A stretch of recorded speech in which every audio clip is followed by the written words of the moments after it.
सना गाए, सना गाए, आओ सना गाए अपने मसीहा की। आओ सना गाए अपने मसीहा की। जो बचाता है वही देता है जिंदगी हमेशा की। खुदावंद यसु मसीह के पुरफजल जलाली और ख़ूबसूरत नाम में आप सबकी सलामती हो। प्रोग्राम आओ सना गाएं के साथ मैं हूं आपका होस्ट पास्टर आसिफ हारून। मेरे जीज़ो, ज़बूर नवीस ज़बूर नंबर 33 और उसकी तीसरी आयत में यूं लिखते हैं, उसके लिए नया गीत गाओ, बुलंद आवाज़ के साथ अच्छी तरह बजाओ। खुदा के बंदा हमें सिखाते हैं कि किस तरह से हमें खुदावंद की सिताइश करनी है। बुलंद आवाज़ के साथ अच्छी तरह से बजाने से मुराद ये है कि हमें सीख कर बजाना है। जो भी इंस्ट्रूमेंट बजाते हैं, जो कुछ भी खुदावंद के लिए करते हैं, उसको महारत के साथ करना है और खुदावंद के लिए नया गीत गाना है, ताकि उसके हुजूर हम नए अल्फाजों के साथ, नए नगमों के साथ उसकी मदा करते चले जाएं। आज जिस शख्सियत के साथ मैं आपको मिलवाने के लिए जा रहा हूं, उनका नाम है जॉर्ज उर्फ जज्जी खां। जज्जी खां के नाम से जाने जाते हैं। आप 42 साल से तबला बजा रहे हैं और बड़े बड़े लोगों के साथ संगत में रहे हैं। तकरीबन 28 साल आपने सऊदी अरेबिया में गुजारे और अब पाकिस्तान में वापस आ चुके हैं और अपनी खिदमत खुदावंद के जलाल के लिए अंजाम दे रहे हैं। खां साहब, प्रोग्राम आओ सना गाएं में आपको वेलकम करते हैं। थैंक यू सो मच जी, बहुत शुक्रिया आपका, आपने मुझे दावत दी। मैं तहे दिल से मशकूर हूँ आपका। स्पेशली मैं PMI टेलीविज़न का शुक्रिया अदा करता हूँ, जिन्होंने मुझे यहाँ आने की दावत दी और मुझे इस काबिल समझा।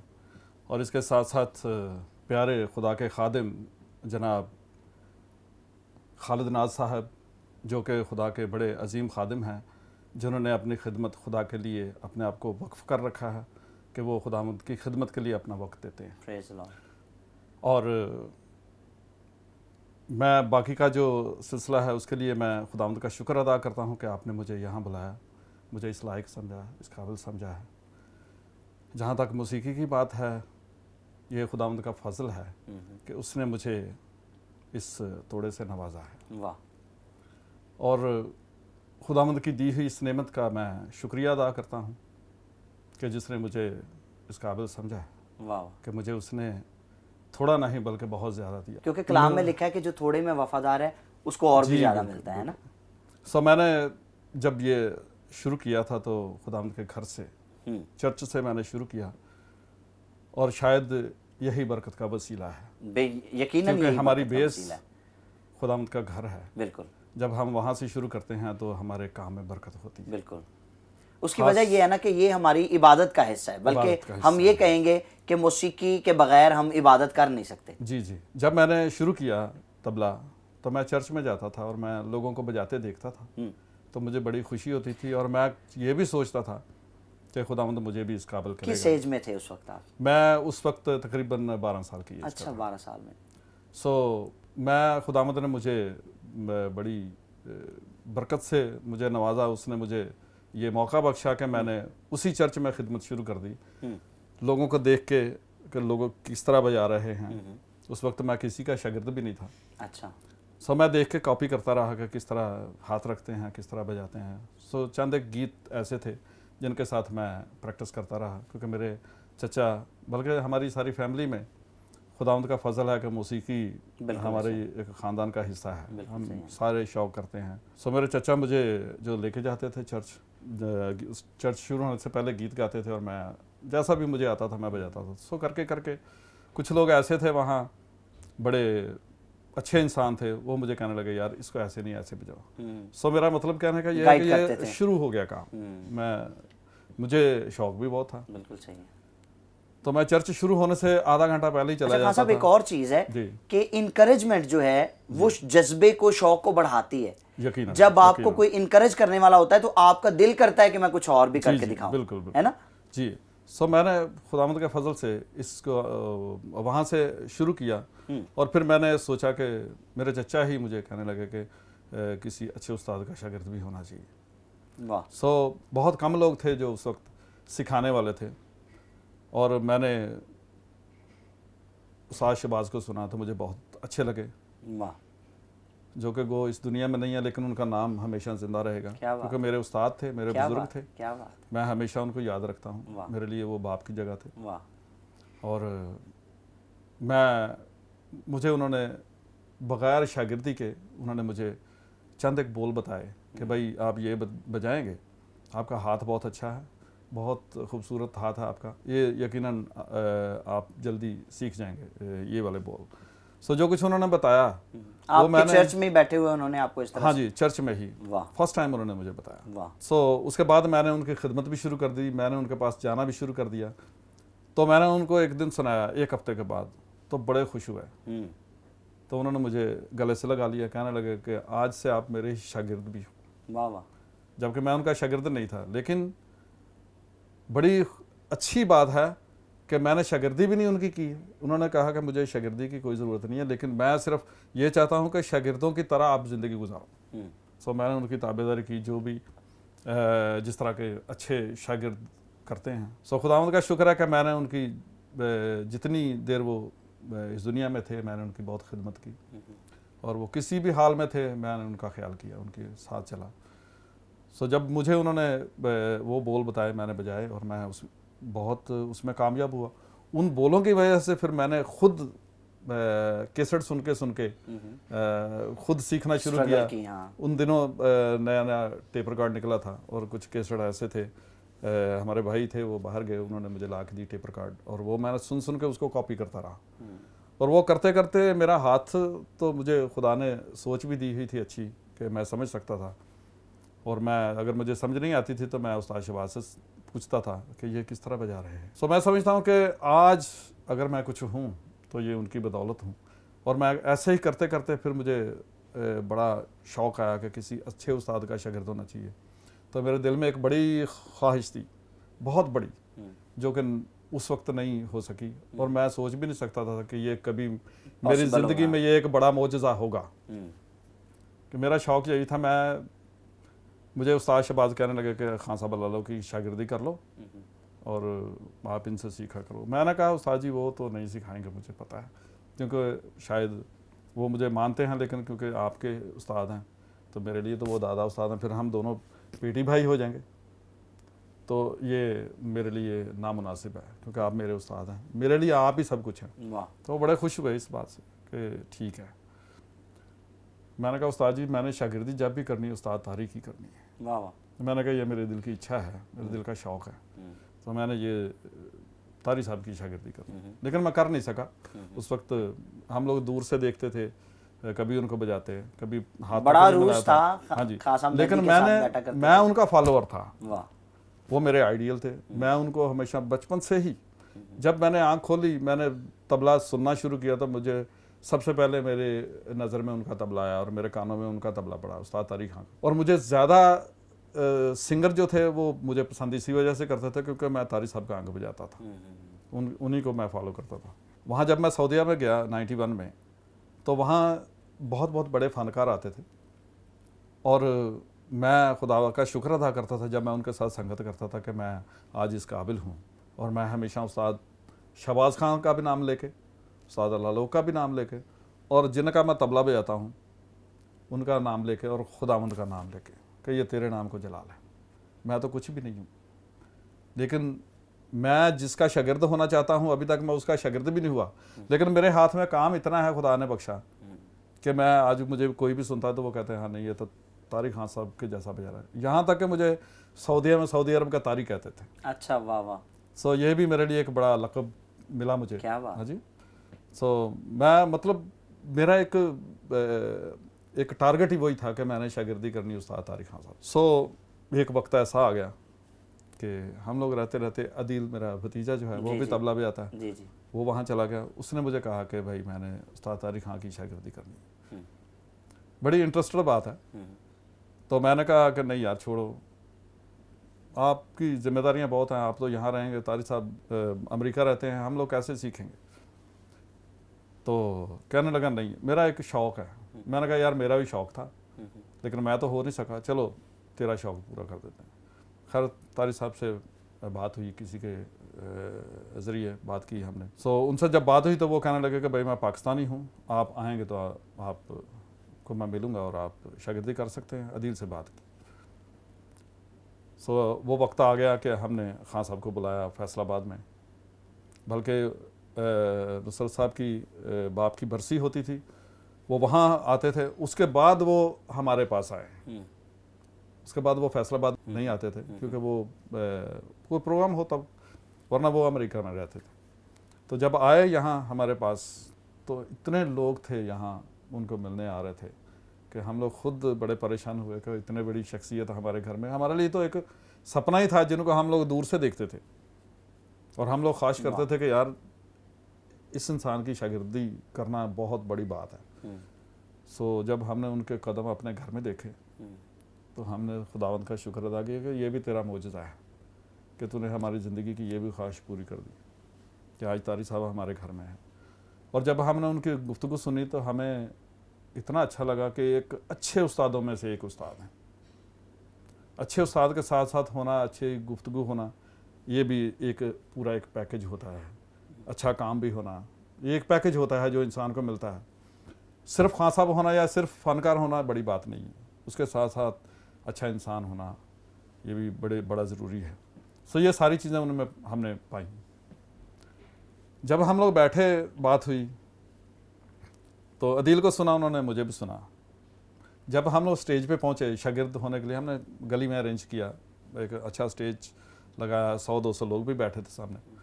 और जब शागिर्द होने का वक्त आया तो मैंने शागिर्द होने से पहले 2-4 बातें की लोगों के साथ कि मेरी बचपन से ही ख्वाहिश रही है, जब से मैंने तबला शुरू किया, कि मैंने उस्ताद तारिक खान साहब की शागिर्दी करनी है और मैं नहीं कर सका।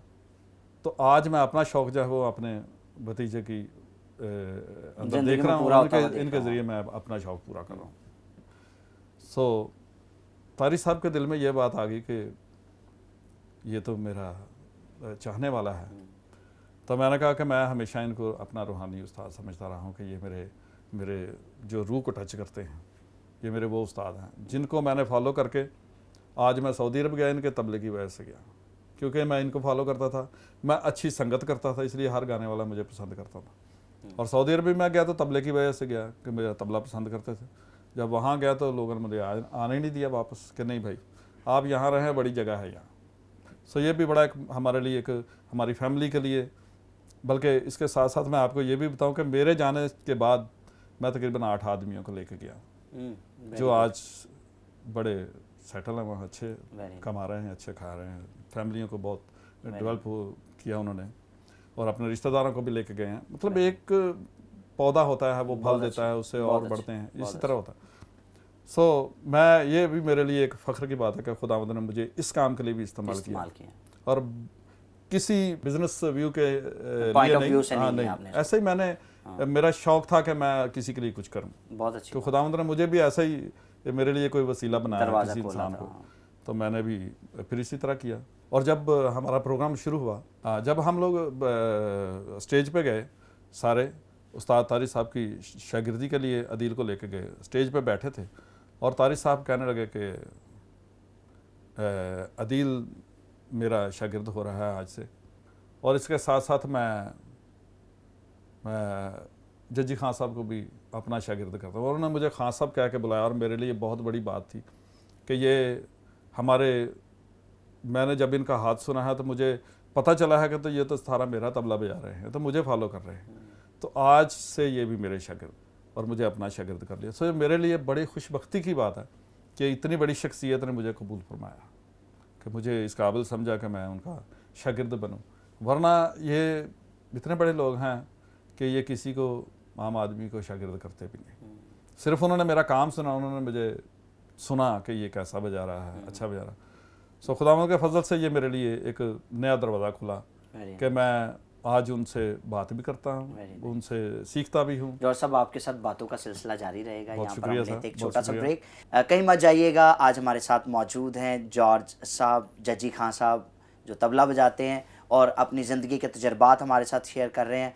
अभी ब्रेक से वापस आएंगे और इनसे कुछ तबला भी सुनेंगे। So stay tuned.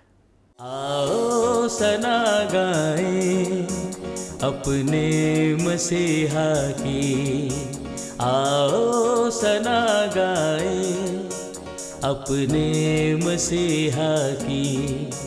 जो बचाता है वही देता है जिंदगी हमेशा की। Welcome back after the break. आप देख रहे हैं प्रोग्राम आओ सना गाएं और आज हमारे साथ मौजूद हैं जज्जी खान साहब तबला नवाज। जी खान साहब, जी सर। आपकी स्टोरी हमने सुनी कि किस तरह से आपकी एफर्ट, आपकी स्ट्रगल सामने आई और वो शौक़ जो आपके अंदर बचपन से था वो किस तरह से रंग लाया और बिल आखिर आपने अपनी ख्वाहिश को पा लिया। जी। तो मुझे बताइए कि एक उस्ताद होना कैसा लगता है और एक उस्ताद की क्या रिस्पॉन्सिबिलिटी होती है? जहाँ तक मेरा ख्याल है कि एक अच्छा उस्ताद होने के लिए इंसान के अंदर बहुत सारी खसूसियात होनी चाहिए जो कि बहुत ज़रूरी हैं एक उस्ताद होने के लिए, एक उस्ताद बनने के लिए। सबसे पहले तो जिस फील्ड में वो उस्ताद है, वो मौसीकी में है या किसी और शोबे में, एजुकेशनल शोबे में है, जहाँ किसी भी शोबे में। मैं मौसीकी के हवाले से बात करूँगा। तो मौसीकी के लिए एक उस्ताद का सबसे पहले तो उसकी तबीयत, उसकी नफीस तबीयत होना बहुत ज़रूरी है। और दूसरी बात यह है कि जैसी उसकी तबीयत वैसा उसका काम भी होना चाहिए। ये भी बहुत ज़रूरी है कि अच्छा बजाता हो तो उस्ताद तभी लोग कहेंगे। इसके साथ साथ अच्छा सिखाने वाला हो। वाह, उस्ताद का मतलब ये भी होता है कि सिखाने वाला। सिखाने वाला, बाज़ उस्ताद ऐसे भी होते ना हैं कि जो, छुपाने वाला। हाँ बिल्कुल, बाज़ उस्ताद ऐसे भी होते हैं कि वो बजाते बहुत अच्छा हैं लेकिन सिखाते नहीं, सिखा नहीं सकते। वो उनके अंदर वो जज्बा ही नहीं होता। लेकिन मैं, जहाँ तक मेरा ख्याल है कि जो छुपाता है वो खुद भी छुप जाता है। वाह वाह वाह वाह। और ये इसी तरह का ही सिलसिला है कि जिस तरह एक उस्ताद के शागिर्द होते हैं, वो सीखते हैं और ज़िंदगी में जहाँ भी जाते हैं उसका नाम लेते हैं। बिल्कुल सही है। तो मैं ये समझता हूँ कि अगर शागिर्द को ना सिखाया जाए और कोई शागिर्द उसका नाम लेने वाला ना हो तो ये इसी तरह ही है जिस तरह एक बेऔलाद बाप होता है वाह वाह वाह। कि वो उसका कोई नाम लेने वाला नहीं है, या बेनाम बाप। बेनाम बाप। सो मैं समझता हूँ कि अच्छा उस्ताद जो है वो कभी भी कुछ नहीं छुपाता किसी शागिर्द से, वाह। और बल्कि शागिर्द की भी रिस्पेक्ट करता है, क्योंकि शागिर्द से रिस्पेक्ट लेने के लिए शागिर्द की रिस्पेक्ट करना उस्ताद का भी फ़र्ज़ है। और जो शागिर्द, जो उस्ताद शागिर्द को अपने बच्चों की तरह प्यार करते हैं और उनको, उनकी पूरी तवज्जो उसके ऊपर होती है कि इसको मैंने सिखाना है, यकीनन वो बहुत इज़्ज़त भी पाते हैं, शागिर्द उनकी इज़्ज़त भी करते हैं।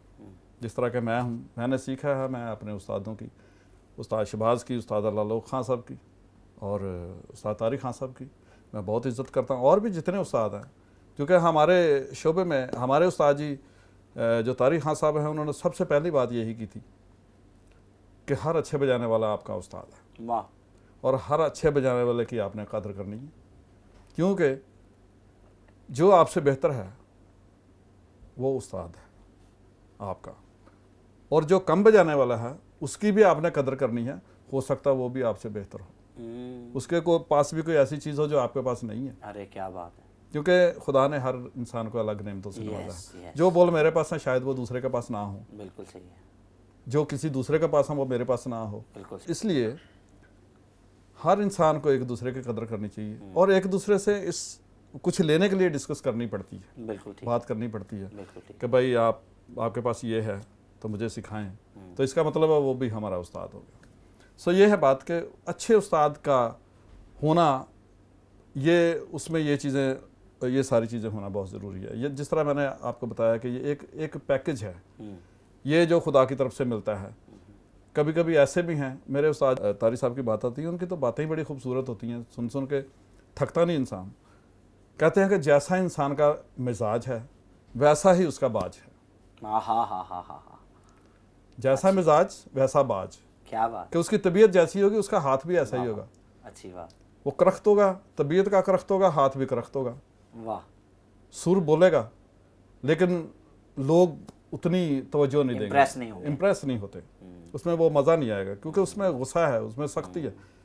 तो जब इसको पोलाइटली आप बजाते हैं, आराम से बजाते हैं, खूबसूरती से बजाते हैं, तो ये इसी तरह है कि जैसे मेल और फीमेल बातें कर रहे हैं, खूबसूरत बातें, क्योंकि ये फीमेल है, ये मेल, ये बेस है, ये टीप है, ये शार्प है। क्या बात।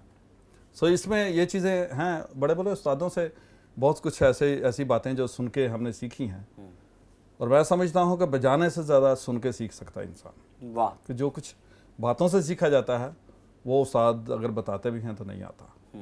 कभी कभी ऐसी बातें भी वो करते थे, जिस तरह के मैं उस्ताद ज़ाकिर अली खान साहब का भी जिक्र करूँगा, जिनके साथ मैंने बड़ी देर संगत की है। जब भी फैसलाबाद आते थे तो मैं उनके साथ तबला बजाता था, और बल्कि उन्होंने मुझे वलम्पट लगाने भी सिखाए। वलम्पट बजाना बहुत मुश्किल काम है, उसके लय संभालना ये बड़ा मुश्किल काम। सो उन्होंने मुझे इस काबिल किया। मैं, वो भी आज इस दुनिया में नहीं है, लेकिन उनका नाम जिंदा है। वो तो घराना शाम चौरासी इतना बड़ा घराना है, उनको कौन नहीं जानता। उस्ताद सलामत अली खान, अख्तर अली खान, ज़ाकिर अली खान। सो ज़ाकिर अली खान साहब की मैं बात करूं तो वो भी बड़े महा सिंगर, बड़े महा कलाकार थे, और उनकी वजह से उनके साथ मेरा बजाना, मेरा तबला, ये तो सूरज को चिराग दिखाने वाली बात। मगर वो बड़े खुश होते थे, बहुत अप्रिशिएट करते थे कि भाई आप क्या बात है, बहुत, क्योंकि उनकी वजह से मैं आगे बढ़ रहा था। उनकी हौसला अफजाई जो थी वो मुझे आगे बढ़ा रही थी, मुझे तरक्की दे रही थी, और उनकी वजह से उन्होंने जो मेरे अंदर जुर्रत पैदा की, उसकी वजह से मैंने फिर जब इंडियन फनकार आते थे तो उनके साथ भी मुझे बजाने में डर नहीं आता था, मुझे बिल्कुल किसी से खौफ नहीं होता था। सो क्योंकि मुझे पता था ये मुझे आता है। सो खुदावंद का बड़ा शुक्र है कि मैंने जो कुछ सीखा, एक बहुत बड़ा उस्ताद नहीं, लेकिन एक शागिर्द होते भी मैं समझता हूँ कि एक अच्छा शागिर्द होना भी बहुत बड़ी बात है। मैं एक शागिर्द हूँ, और मैं शागिर्द होकर भी एक उस्ताद जितनी लोगों की खिदमत करता हूँ। बच्चे सीखते हैं, बच्चियाँ सीखती हैं, और मैं समझता हूँ कि मैं दिल से और बड़ी खुशी के साथ उनको सिखाना पसंद करता हूँ। और मैं समझता हूँ कि मौसीकी का प्रचार करना हमारा सबका फ़र्ज़ है।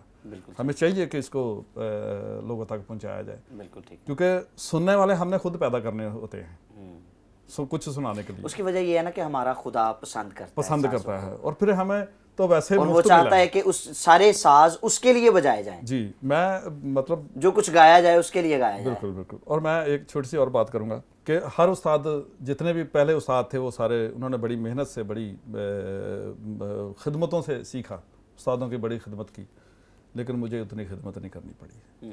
मुझे खुदा ने ही बख्श दिया सब कुछ। मुझे ऐसा भी होता था, जिस तरह मैंने आपको बताया कि तारी साहब ने मुझे खुद शागिर्द कर लिया, इसी तरह ही मैं जब किसी को सुनता होता था तो वो मुझे सुनता था, वो कहता था यार ये वाले बोल बजाओ तो आप इसमें इम्प्रूवमेंट करोगे, आगे बढ़ सकते हो।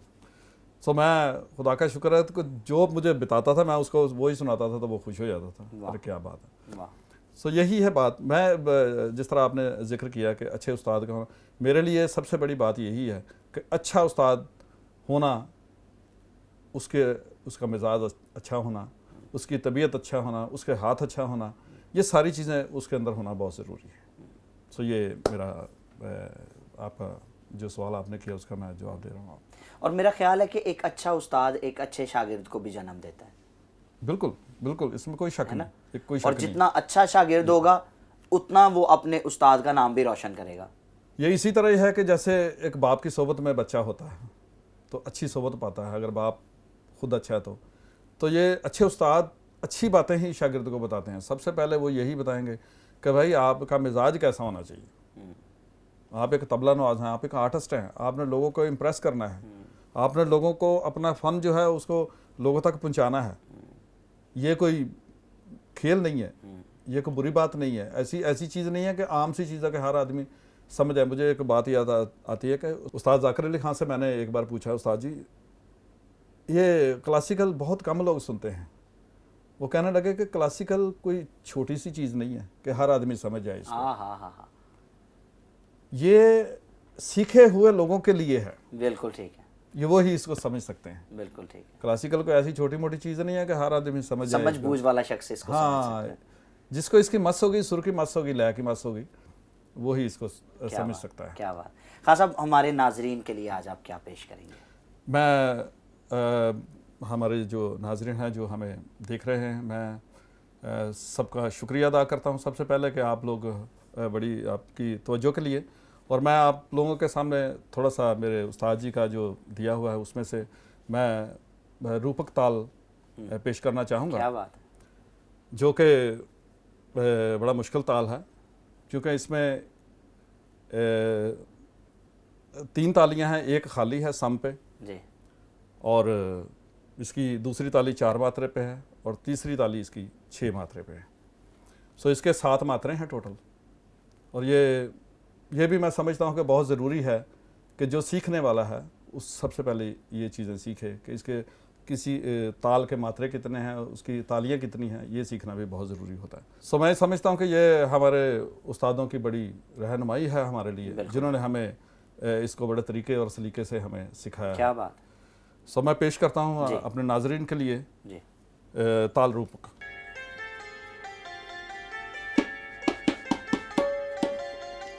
इसको पहले मैं एक्सप्लेन करूँगा इसके बोलों से कि इसके बोल्स क्या है। 1 2 3 4 5 6 7 1 7 मात्रे का है।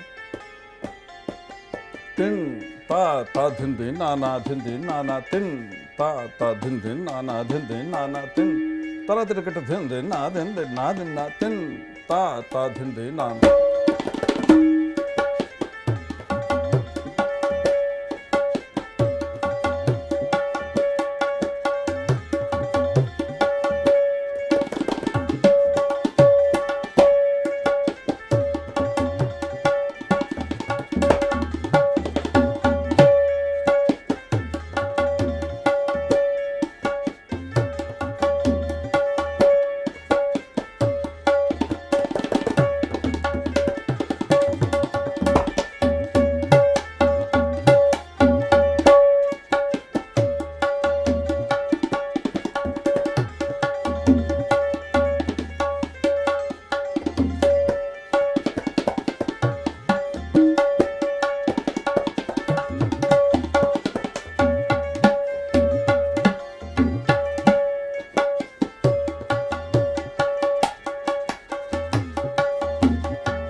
क्या बात।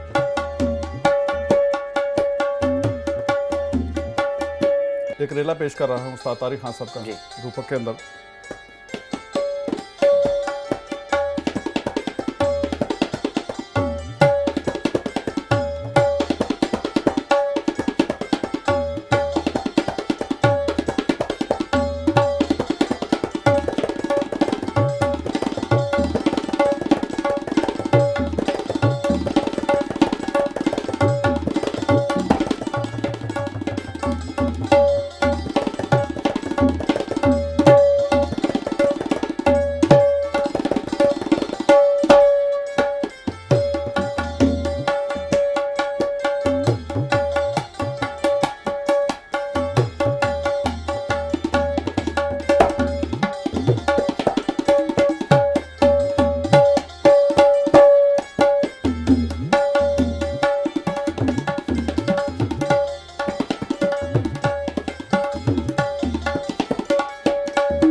वाह, क्या बात है खान साहब। बहुत मेहरबानी सर, बहुत मेहरबानी। यकीनन आप सबको भी बहुत अच्छा लगा होगा खान साहब की गुफ्तगू सुनकर, और जो कुछ भी तबले में उन्होंने आपके सामने पेश किया है, रूपक ताल, जो बहुत खूबसूरत ताल है, और बहुत सारे फ़नकार इस ताल को बड़े शौक़ से गाते हैं और बड़ा अच्छा महसूस करते हैं इस ताल में गाते हुए। हमारे साथ मौजूद थे जज्जी खान साहब, और इनकी ज़िंदगी के जो तजर्बात थे, जो एक्सपीरियंसेस इनको हुए, उनके मुतालिक हमने सुना।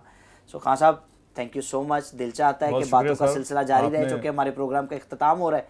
मैं तहे दिल से शुक्रिया अदा करता हूँ आपका भी कि आप लोगों ने मुझे यहाँ आने की दावत दी और मुझे इस काबिल समझा। और मैं समझता हूँ कि हम सबका फ़र्ज़ है कि